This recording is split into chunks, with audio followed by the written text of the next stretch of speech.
Olá, meus queridos, como estão? Gente, preste atenção. A tia veio aqui para gravar essa aula para a gente falar sobre o capítulo do assunto passado, ou seja, sobre a videoaula passada, capítulo 5. Por quê?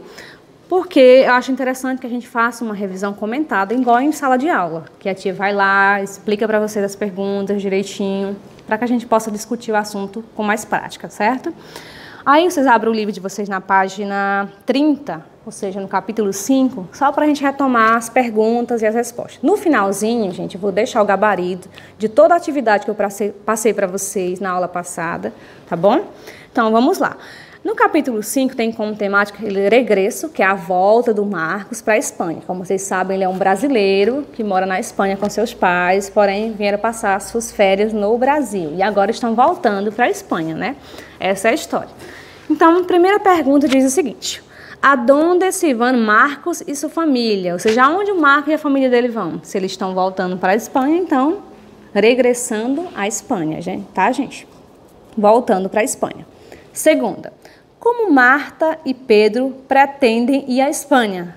Marta e Pedro, pessoal, são os amigos, parentes que eles têm no Brasil. Como vocês viram na história, né? Eles ficaram muito empolgados com a língua espanhola, muito felizes querendo aprender, interessados, né, no assunto. Então, eles estão pretendendo, depois, quando eles conseguirem um intercâmbio, eles irem à Espanha para conhecer, né, o país. Terceira, quais são as novas aficiones de Marta e Pedro? Aficiones, pessoal, é como se fosse passatempo de alguém ou quando uma pessoa se interessa por um determinado assunto. No caso deles aqui, eles estão interessados na língua espanhola, que é o caso da Marta. Vou só ler para vocês rapidinho. Marta e Pedro são os novos aficionados na língua espanhola. Marta, de momento, le gusta escuchar la cantante mexicana Julieta Venegas. Ou seja, ela, depois que ela se empolgou com o espanhol, né, ela começou a ouvir essa cantante, né, Julieta Venegas. E Pedro está assistindo o serial, que é o seriado, né, do Chaves, né, gente? Que em espanhol é El Clavo del Ocho, ou seja, que significa o Chaves. Na quarta questão, pergunta a seguinte: como se chama o serial del Clavo del Ocho em português? Bem simples, se chama, no caso, Chaves, né, gente? Como é bem conhecido por nós, né, pessoal? A questão da página 32, a questão 1, é uma coluna para relacionar as palavras que vocês estudaram aí com o significado. Aí diz assim, a primeira: tabla de cristal que reflete a imagem de algo. Então, é o espelho, né, gente, que vai refletir a imagem, né? Então, é espelho. Segundo, depois de lavar-se, se la usa para secar-se. Então, depois de lavar, se usa para secar. É o que, pessoal? A toalha, né, gente? Llave de metal que dá passo a líquido. Então, é algo de metal, no caso, a torneira, né, gente? Que é o grifo. Grifo é torneira em espanhol. Outro, se utiliza para limpar os dentes. O que a gente utiliza para limpar os dentes, pessoal? Dentrífico, ou, no caso, é o crema dental, né? Que é o creme dental. Se utiliza para ordenar os cabelos. O que a gente utiliza para ordenar, no caso, seria arrumar o cabelo, né? O que a gente utiliza? Peine. Peine é o pente, tá? E o último, utensílio de limpeza hecho com cerda. Então, o utensílio que é feito para fazer a limpeza, né, dos dentes, que é o cepilho, que é a escova, tá bom? Aí, referente ao texto do higiene pessoal, a gente tem uma atividade na página 33 também, onde a primeira questão diz o seguinte: senalha V, né, para as alternativas verdadeiras, e F para as falsas. Então, vocês vão ler de acordo com o texto, vocês vão marcar F e V, tá bom? A primeira diz assim: tener la costumbre de la higiene é solo arreglar el pelo e cepilhar os dentes. Vocês acham que para a gente ter o costume de se higienizar só é necessário que a gente pinte o cabelo e escova os dentes? Não tem mais nada que é necessário? Claro que não, né, pessoal? Por isso que é falsa.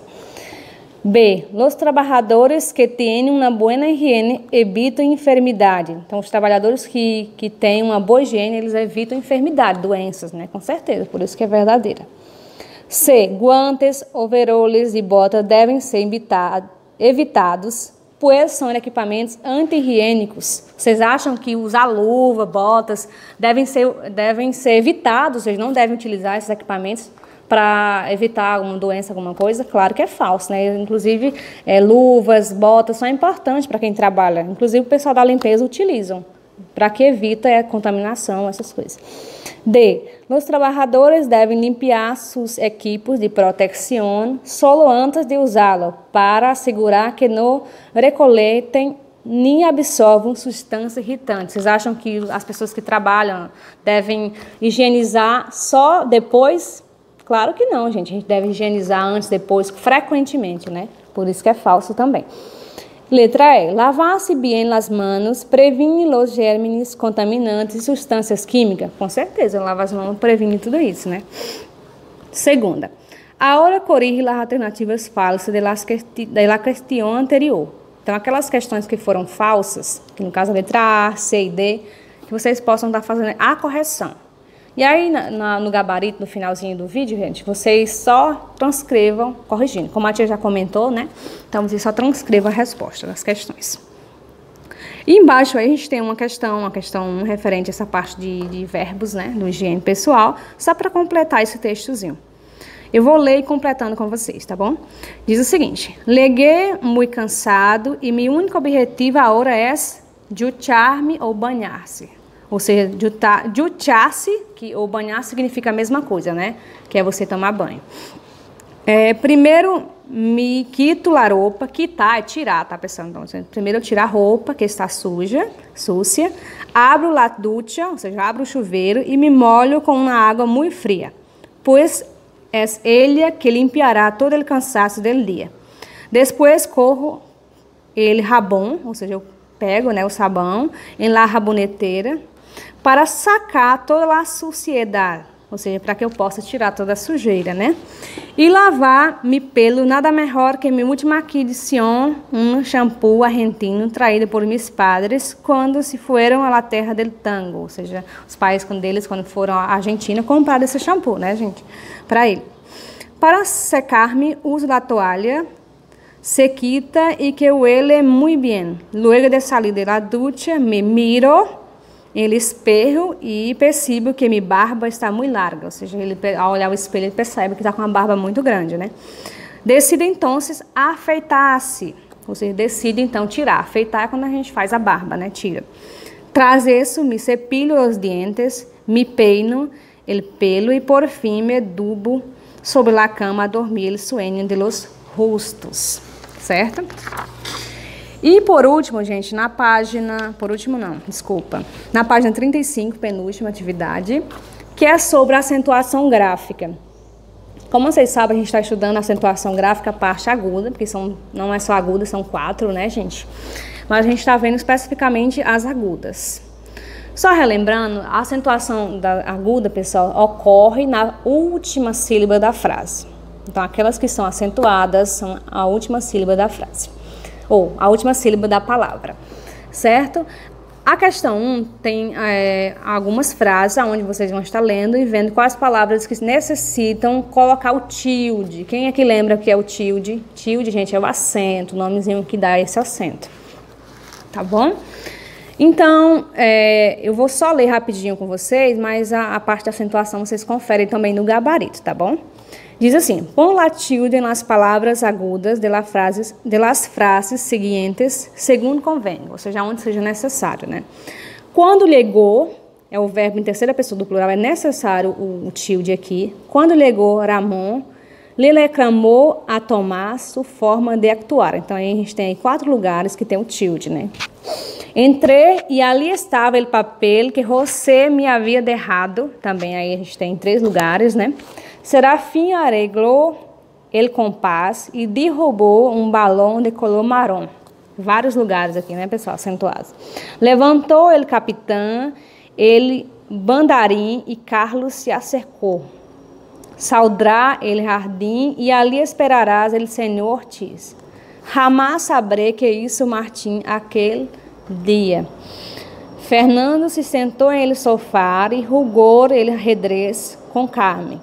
Lúcia está no salão de Alá, pronto volverá. Paco cenou no hotel, tomou um café e se marchou. certo? Então, onde tiver o acento, no gabaritozinho, vocês só transcrevam, tá bom, gente? Segunda, qual das alternativas delante traz solamente palavras agudas? Então, qual dessas alternativas, dessas letras aqui abaixo, as palavras todas são agudas? Como eu falei para vocês, as agudas é onde a sílaba tônica é a última sílaba da palavra, tá bom? Então, a gente tem aqui comer, reloj e cartel. Cartel. Então, aqui já a gente percebe que reloj. Então, essa aqui jamais, a primeira sílaba que é a mais forte, né? E também não tem acentuação. Comer não tem acentuação também. Gravadora, sabedoria, bimestral. Até que sabedoria seria, né? Mas bimestral não. Então, catedral, dral, observem que é bem mais forte. União é acentuada, a última sílaba. E raiz também é acentuada. Então, por isso que a letra C é a correta. Cuchara, jamais seria. Cucharata, desculpa. Faro, lâmpada. Então, não seria, né, gente? A última sílaba. Por isso que a alternativa correta é a letra C. A terceira questão, ela é bem interessante, gente, que é onde tem algumas palavras e vocês vão estar acentuando aonde seja necessário e embaixo justificando o porquê daquele acento. Ou que tem ou que não tem. Vocês têm que fazer a justificativa, né? E a primeira palavra é avião, que é avião. Como vocês sabem, avião tem um acento no O, por isso leva o tilde, então ela é, claro, uma palavra aguda. E por que leva o tilde? Aí vocês vão transcrever essa resposta aí. As palavras agudas terminadas em N levam tilde, como avião termina em N. Então, por isso que leva o tilde, considerada uma palavra aguda. Bailaô. As palavras agudas terminadas em consoante, diferente de NS, não leva tilde. Então, todas as palavras que são consideradas agudas, porém não terminam nem N nem S, então essas palavras não é necessário colocar o acento. C. Ogar. Ogar terminou em R, né, gente? Diz assim, as palavras agudas terminadas em consoante, diferente de NS, não leva tilde. Então, por isso que ogar também não é acentuada, porque termina em R. Francês. As palavras agudas terminadas em S levam tilde. Então, francês é necessário colocar o acento, né? No E. Peru. As palavras agudas terminadas em vogal são sempre acentuadas graficamente. Ou seja, sempre que terminar em vogal, essa vogal será acentuada. Por isso que Peru é uma palavra onde o U, é acentuado. E assim por diante, tá, pessoal? Todas as palavras. Aí, Peru, aqui também é acentuado, Renial não é acentuada, felicidade também não é, e tiburão também não é, tá bom? A justificativa é essa aí que tem no gabarito, vocês só transcrevam, certo? E para finalizar, gente, temos a atividade da página 36, que tem como temático o texto Estás nervioso. Acho que vocês lembram da aula passada, né, que a gente comentou sobre esse texto, que é estar nervosa. Que no caso era Pilar, como vocês sabem, no último texto, né, o Marcos, eles estavam embarcando de volta para a Espanha. Então a Pilar, ela é uma jovem amiga dele, mas tudo indica que ela está se apaixonando por ele, tá gostando, e ela estava toda aflita, preocupada com a vinda dele, né, louca para ver ele, claro, né. Há um bom tempo que não se vê. Então, diz assim o texto, as questões, aliás. Por que motivo o Juan pensa que Pilar está nerviosa? Na cabeça do Juan, como vocês observaram no texto, ele já sacou, né, que ela está apaixonada. Porém, ela não tem ideia do que está acontecendo. Nem ela mesma se deu conta que está apaixonada pelo Marcos. Aí diz aqui a resposta. Por causa do regresso de Marco, já que ele sempre esteve pendente de lo que hacía seu amigo brasileiro em uma terra natal. Então, ela estava pensando que tanto dia de férias, será que ele não tinha encontrado uma outra moça, não tinha gostado de uma outra pessoa, teria mudado os sentimentos, enfim. Então, por isso do nervosismo dela. A segunda. Por que Juan disse que a Pilar lhe gusta Marcos? Então, por que o Juan afirmou isso? Por causa do nervosismo, né? Foi bem fácil dele identificar isso. Terceira, Pilar confirma a hipótese de Juan sobre a causa de sua intranquilidade. Por quê? Vocês acham que lá no texto ela afirma mesmo estar apaixonada? Não, né, gente? Ela diz que não é nada disso, que é a preocupação mesmo, por causa do voo, da viagem, com medo de dar alguma coisa errada. Mas ela não afirma o sentimento dela em relação a Marcos. E a quarta questão, que significa a expressão salir de fiesta? Então, a expressão, pessoal, salir de fiesta é quando uma pessoa sai de casa para ir num restaurante, para ir em algum lugar, né? Onde, um lugar social, um passeio. Aqui no próprio livro de vocês traz restaurante, boliches, enfim, uma festa mesmo. Então, a salir de fiesta é quando a gente sai de casa, dá aquela volta, né? Então, pessoal, eu espero que tenha ajudado vocês com o comentário das questões. Então, vejam o gabarito no finalzinho do vídeo. Respondam, confiram a resposta de vocês, caso estejam erradas, transcrevam a resposta correta, tá bom? Espero que tenha ajudado.